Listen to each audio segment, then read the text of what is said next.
আজি মই তোমালোকক ভাৱেলৰ বিষয়ে ধাৰণা দিম।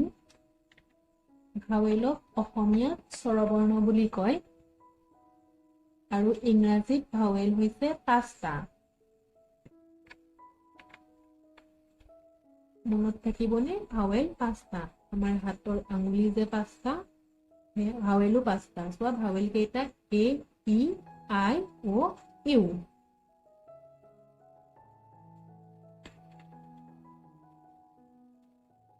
এ, ই, আই, ও, ইউ।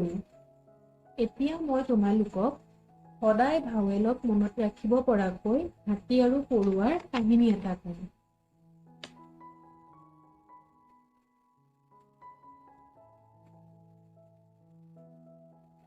ভাৱেলৰ প্ৰথমটো হৈছিলে এ।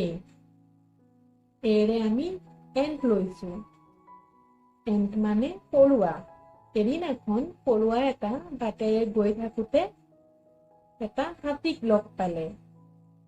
হাতীক ইংৰাজীত কয় এলিফেণ্ট। এলিফেণ্টৰ প্ৰথমৰ আখৰটো হৈছে ই। ই এটা ভাৱেল। হাতীত পৰুৱাটোৰ আহি থাকোতে ভাগৰ লগাত হাতীৰ পিঠিত বহি ললে আৰু হাতীৰ পিঠিত বহি লৈ পৰুৱাটোৱে কলে, বৰ গৰম লাগিছে হাতী দাদা, ব'লা আইচক্ৰীম খাই আহো। হাতীটোৱেও কলে, ব'লা ব'লা। ইয়াতে তোমালোকে পালা আইচক্ৰীম।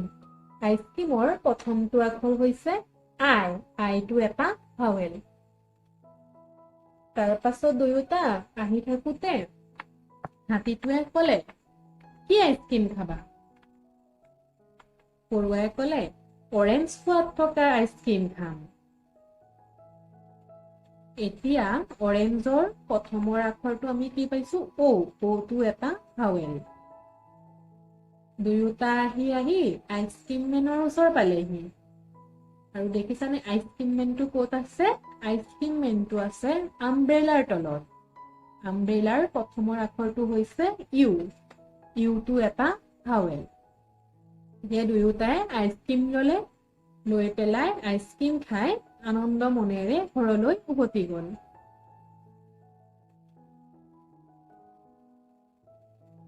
ইয়াতে আমি সাধুটোত কি কি শব্দ পালো? এ এটা ভাৱেল পালো। এ এণ্ট। এণ্ট মানে হল পৰুৱা। ই এলিফেণ্ট। এলিফেণ্ট মানে হাতী। পৰুৱা আৰু হাতী দুয়োটা বন্ধু আছিলে আৰু দুয়োটাই খাবলৈ গৈছিলে আইচক্ৰীম। আইটো এটা ভাৱেল। আৰু আইচক্ৰীমটো আছিলে অৰেঞ্জ ফ্লেভাৰৰ। অৰেঞ্জৰ পৰা লৈছো আমি ওটো এটা ভাৱেল। আৰু যিটো আইচক্ৰীম বেপাৰী আছিলে, বেপাৰীটো কিহৰ তলত আছিলে? আমব্ৰেলাৰ তলত, মানে ছাতিৰ তলত। আমব্ৰেলাৰ পৰা আমি ল'ম ইউ। ইউটো এটা ভাৱেল। ইয়াতে আমি গোটেই কেইটা ভাৱেল পালো। মনত থাকিবনে সাধুটো? আৰু ভাৱেল 5টাও মনত থাকিবনে? জনাবাচোন।